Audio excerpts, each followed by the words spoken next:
Assalamualaikum warahmatullahi wabarakatuh. Alhamdulillahi wa kafa wa salamun ala ibadilladzina astofa amma ba'du. Anak-anak, para siswa-siswi yang berbahagia, alhamdulillah kita bisa ketemu lagi ya, berjumpa lagi dengan saya. Cuma ini beda materinya. Kalau yang kemarin kita mengkaji ilmu tafsir, untuk pertemuan kali ini kita mempelajari tentang qawaid atau qawaidul fikih ya. Tetap pesan dari saya pribadi, kita selalu menjaga kesehatan ya, dimanapun berada, ini penting, sehingga dengan sehat jasmani, dengan sehat rohani, lahir batin, kita bisa beraktivitas seperti ini, bisa belajar, bisa bekerja, dan harapannya apa yang kita pelajari ini, apa yang kita kaji ini menambah wawasan kita dan menjadi ilmu yang manfaat fid dunya wal akhirah. Oke, untuk kajian atau materi qawaid ini sementara menggunakan buku catatan, ini masih proses saya buatkan modul, sehingga nanti kalau sudah jadi modulnya kita langsung ke modul, sehingga membantu kalian untuk lebih mudah memahami kajian atau materi qawaidul fikih. Oke anak-anak yang dirahmati Allah Subhanahu wa taala. Pertama akan saya kenalkan tentang kajian ini, tentang qawaid. Apa yang dimaksud dengan qawaid, baik itu secara etimologi bahasa maupun secara terminologi ya, istilah. Perlu kalian ketahui bahwa qawaid ini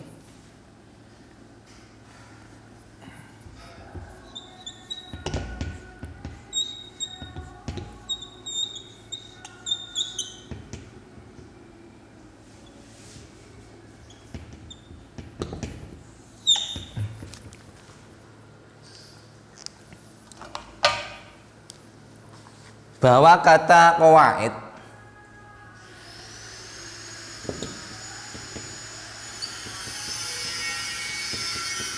ya, kata al-qawaid ini adalah merupakan bentuk jamak dari kata al-qaidah.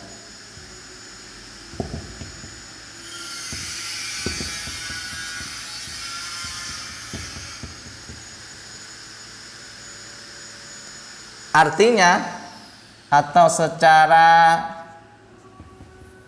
bahasanya yaitu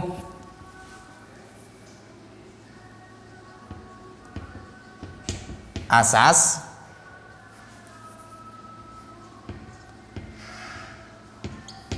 dasar,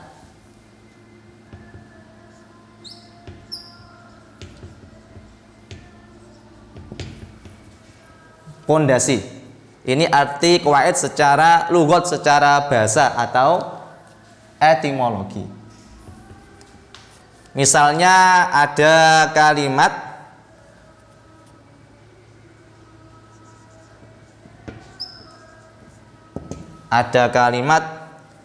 qawaidul bait.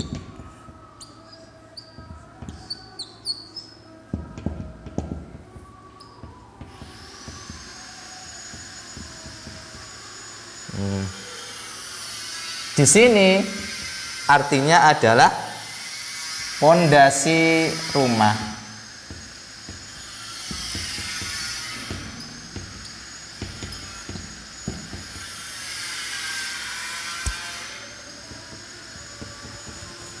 Misalnya lagi ada kalimat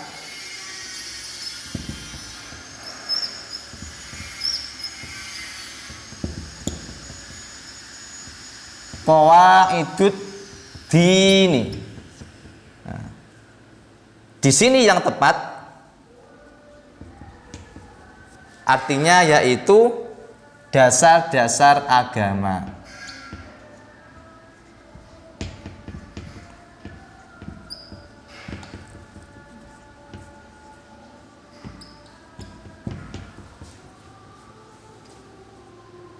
Satu lagi, misalnya ada kalimat qawaidul ilmi.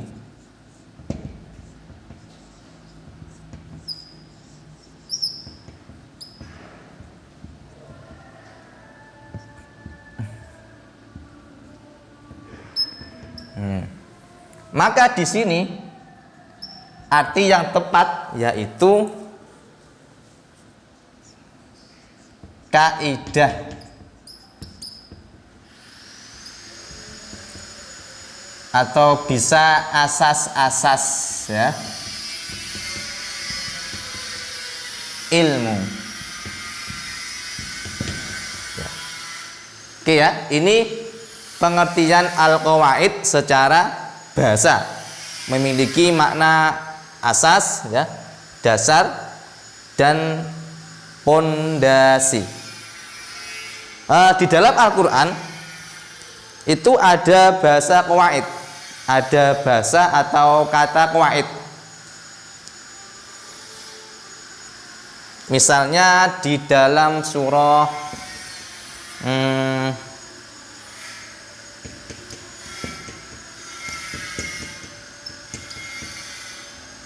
Al-Baqarah, tepatnya ayat 127. Nah, itu ada ayat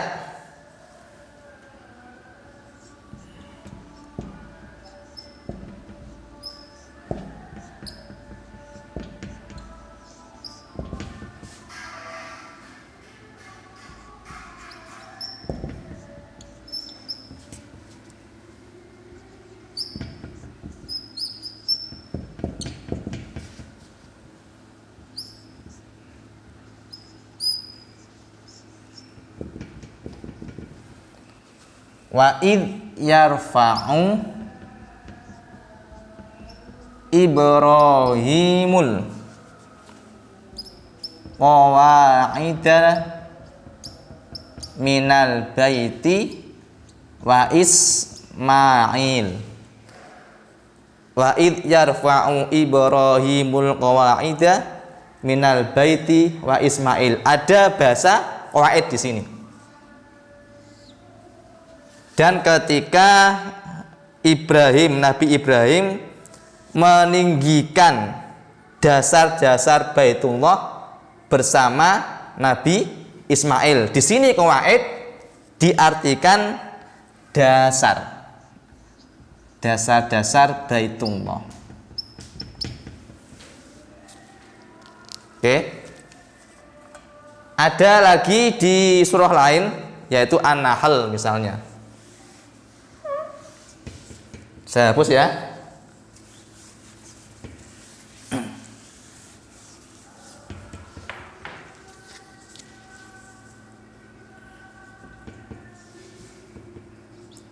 An-Nahl.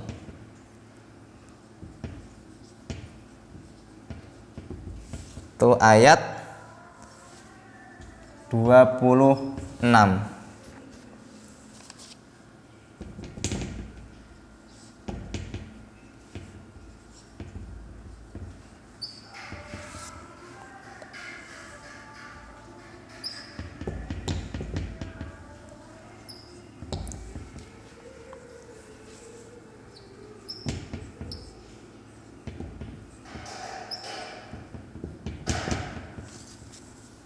Fa'atallahu bunyanahum minal qawaid. Ada bahasa, ada kata qawaid di sini. Maka Allah menghancurkan bangunan-bangunan mereka dari pondasi-pondasinya. Di sini al-qawaid artinya adalah pondasi. Ya. Kalau yang tadi dasar-dasar, yang di sini artinya pondasi. Nah, ini pengertian qawaid secara bahasa.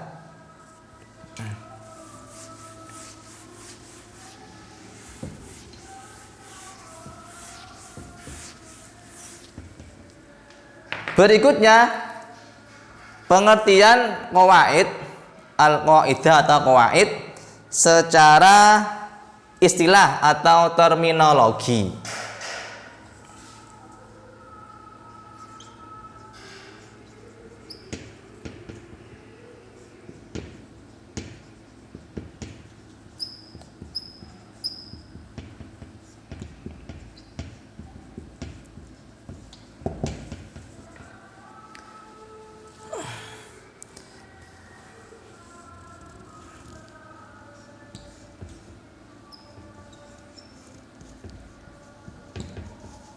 Yaitu al-amru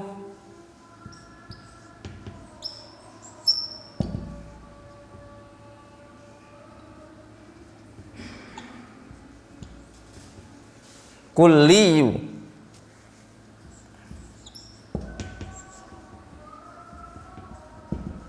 alladzi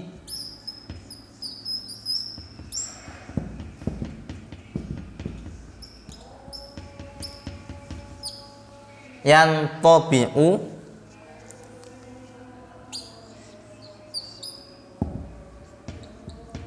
alaihi juz'iyatun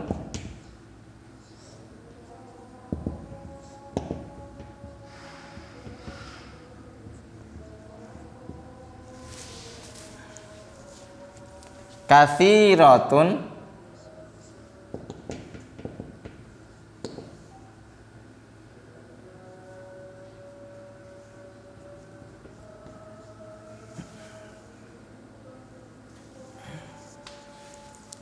yufhamu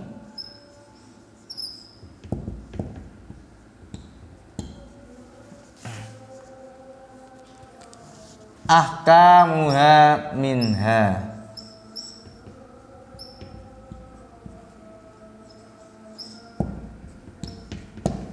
Nah, ini bunyi teks Arabnya ya, saya baca ulang. Al-amrul kulliyu alladzi yantabi'u alaihi juz'iyatun katsiratun yufhamu ahkamuha minha. Sudah ditulis? Qawaid atau kaidah, ini saya artikan ya. Qawaid atau kaidah yaitu sesuatu yang bersifat menyeluruh. Al-amrul kulliyul ladzi yantabiqu, sesuatu yang bersifat menyeluruh. Alaihi juz'iyatun, meliputi beberapa bagian yang bisa dipahami hukum bagian tersebut, yang bisa dipahami hukum bagian tersebut, yufhamu ahkamuha minha, dengan suatu kaidah, dengan suatu kaidah. Nah, jadi yang dimaksud qawaid kaidah di sini itu bentuknya adalah macam-macam kaidah, yang mana dengan kaidah nanti ini muncul hukum tertentu, yang hukum ini tidak begitu jelas atau mungkin tidak ada nas secara detail baik di Al-Quran maupun hadis, itu ya. Nah, ini secara istilah pengertian kaidah. Oke, setelah kita tadi paham dengan kaidah, sekarang masuk ke pengertian kaidah fikih.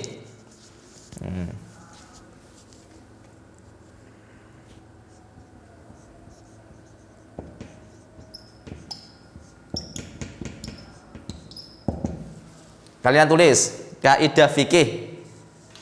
Kaidah fikih adalah kaidah-kaidah yang disimpulkan, kaidah-kaidah yang disimpulkan secara menyeluruh dari materi fikih, kemudian digunakan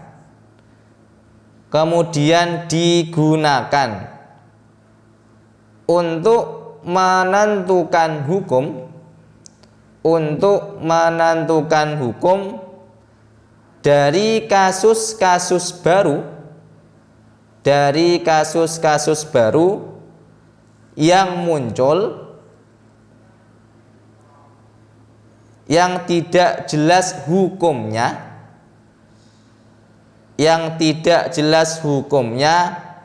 di dalam nas atau dalilnya, yang tidak jelas hukumnya di dalam nas atau dalilnya.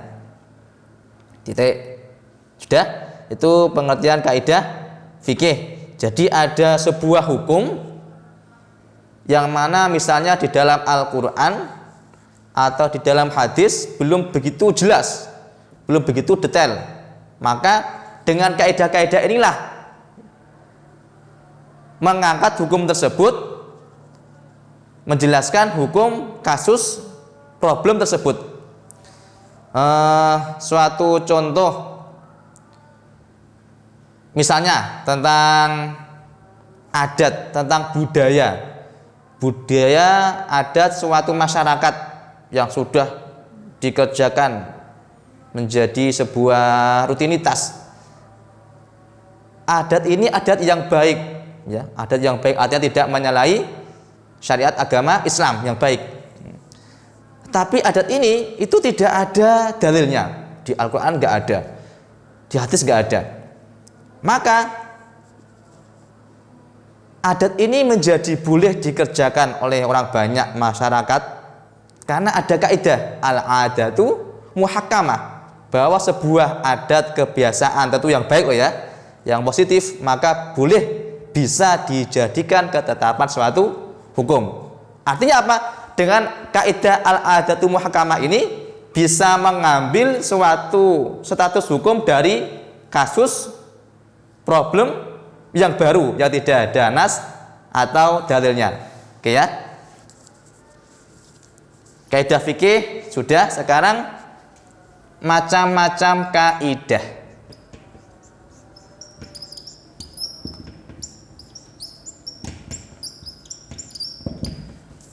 Macam-macam kaidah di sini ada 3 macam.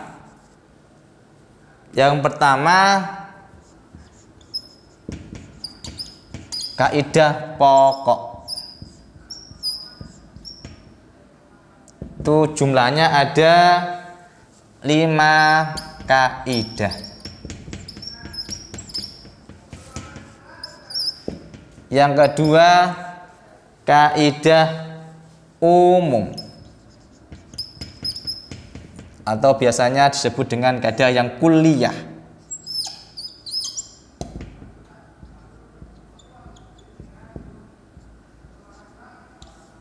Itu jumlahnya ada 40 kaidah.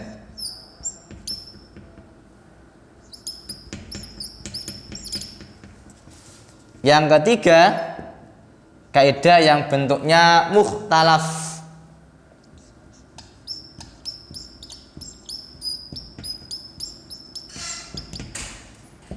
Jumlahnya ada 20 kaidah. Dah, nih pembagian kaidah. Ada kaidah pokok, kaidah yang umum, kulliyah, kaidah mukhtalaf. Jika kaidah pokok itu biasanya dikenal dengan qawaidul khamsah, kaidah yang 5 ya. 5 kaidah. Kaidah yang umum itu 40 jumlahnya, 40 kaidah. Kaidah yang mukhtalaf itu jumlahnya ada 20 kaidah. Sebenarnya dari macam-macam kaidah ini oleh ulama atau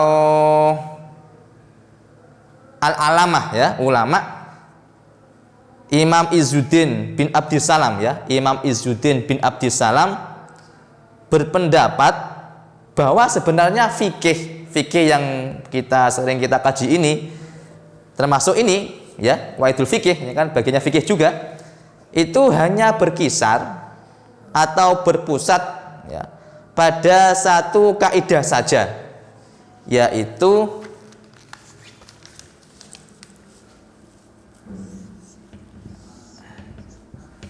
kaidah yang berbunyi jalbul masalih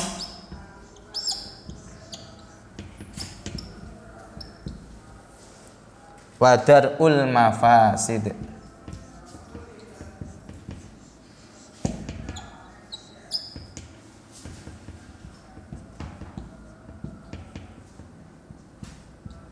Nah, ini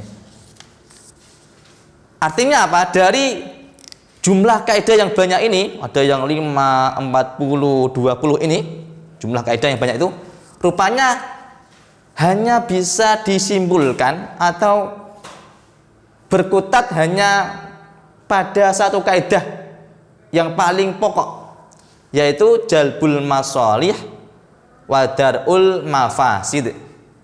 Jalbul masalih wa dar'ul mafasid, yang artinya menarik kebaikan, jalbul masalih menarik kebaikan, wa dar'ul mafasid dan menolak kerusakan. Sehingga apa yang sebenarnya kita perbuat, kita melaksanakan syariat agama ini, itu ya intinya melakukan yang sifatnya baik, manfaat untuk diri kita, untuk lingkungan, untuk orang lain ya. Sehingga dengan kita berbuat baik itu menolak yang namanya sesuatu yang merusak atau yang membahayakan. Nah, ini ya, ini sumber kaidah dari keseruan kaidah yang ada, jalbul masalih wa dar'ul mafasid. Oke, saya kira itu dulu untuk tugas ya. Nanti kalian catat yang saya sampaikan. Nah, nanti catatannya dikirim ke nomor saya dan saya masukkan ke nilai harian. Terima kasih. Wallahu a'lamu bishawab. Wassalamualaikum warahmatullahi wabarakatuh.